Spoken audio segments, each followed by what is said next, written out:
Hey, it's Dr. Marshawn Glover here. So I don't know about you, but sometimes things just happen that knock you completely out of the box, and it makes it harder than things are usually.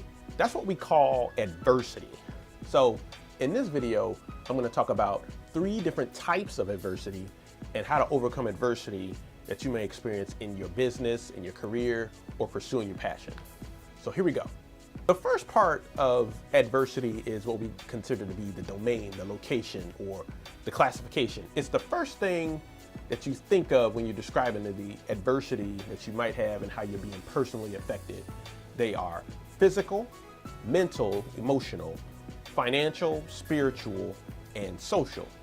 Knowing how it affects you helps you understand how you're likely to respond. So finances may be different from physical or spiritual. The way you take action to solve the problem will be different as well as and be specific to the domain. So when you experience adversity, understand the domain and take action of solving the problems that affect that domain. I'll say more about that later. Number 2, severity. It could be either benign or malignant. We're talking about a kind of a problem versus, it's a catastrophe right now. Understanding the severity helps you understand how quickly you need to act in order to resolve the problem and the degree of resources that are needed to resolve the problem. So you also can get a realistic sense for how likely the situation is to get better. For example, in your business, if you lose a major contract that affects 70% of your revenue and you have to make payroll in a week, benign or malignant? Probably more on the malignant side, depending on how much cash you have already and your prospects to replace the contract. If you don't have either of those, then we're probably talking about malignant, and you need to use the resources available to you and be realistic about how likely the problem is to get resolved. So that's an example of severity, considering benign versus malignant. The next way to look at it is number 3, for length and frequency. How long will this last and how often will it happen? Is it cyclical or is it just a one-time, one-off thing? Certain problems arise very often, and they may be the same type of problem, or they could be the same problem over and over again. If it's the same problem, what are you doing to rid yourself of that problem? Is there a solution? No matter whether it's the same or different problem, you still need to understand when it's likely to happen, if you can, and how long you might have to start dealing with it. So those are 3 of the types of adversity. Now let's think about the adversity that you face. Building your business, what does adversity look like? You may lose a major contract or put a lot of resources into a product launch only to have it fizzle. Or when you're pursuing your passion, some adversity could be the opposition by other people, or your perception that the amount of information that you have to acquire is so steep that you doubt that you'll have the energy to keep pushing towards it. Does that sound familiar? Even if you're not in business, does it sound like anything that you've ever experienced? That's what adversity looks like.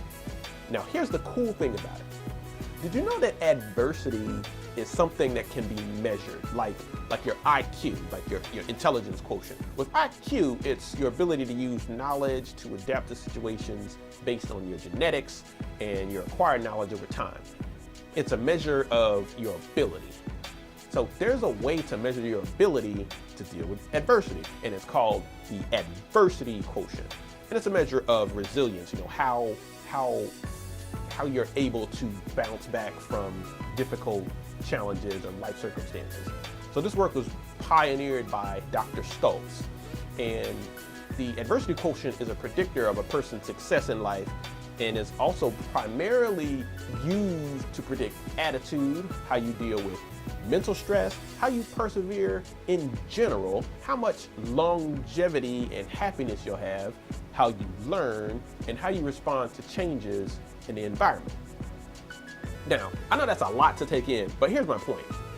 The way adversity quotient is measured leaves room for you to grow and to develop the skill of dealing with these situations when things aren't going your way. So being able to deal with adversity is what separates those, is what separates those who reach the top from those who spend their lives trying to get there. So here's what you need to do. Overcoming adversity comes down to what you believe about yourself and what you have the ability to affect and control. The idea is to shift from focusing on why things happened to focusing on a solution. So you need to take ownership of the things that you can control right now.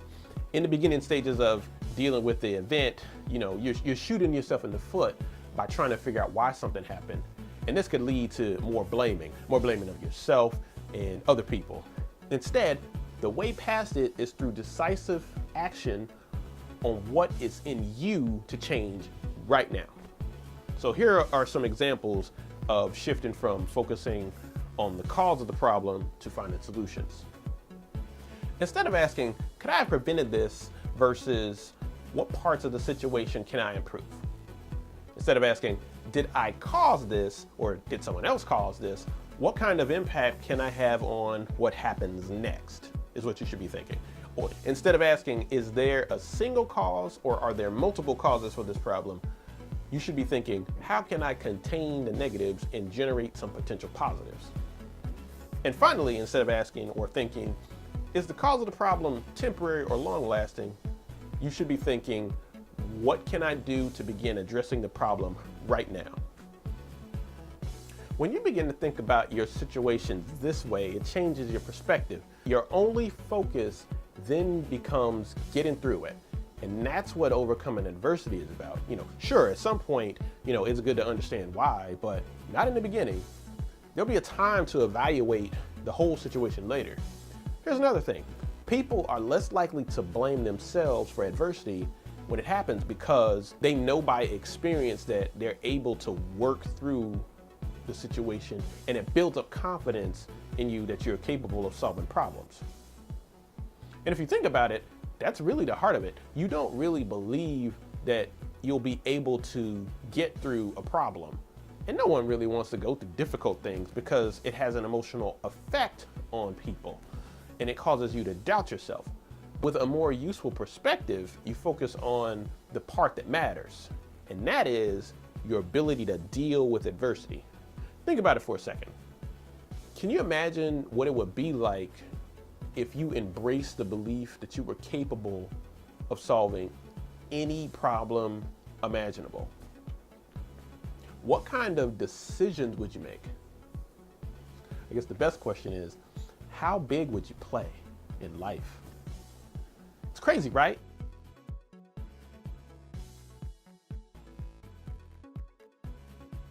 So I hope you like this video. If you have questions or comments, or you can think of anything that you want me to talk about, leave a comment below, a suggestion, or ask a question. I'll get back to you. If you like the video, then subscribe to the channel or share with friends. And finally, if you want more information about how to break free from the junk in your head that's holding you back from greatness, then check out my website, www.drmglover.com. I'll see you over there.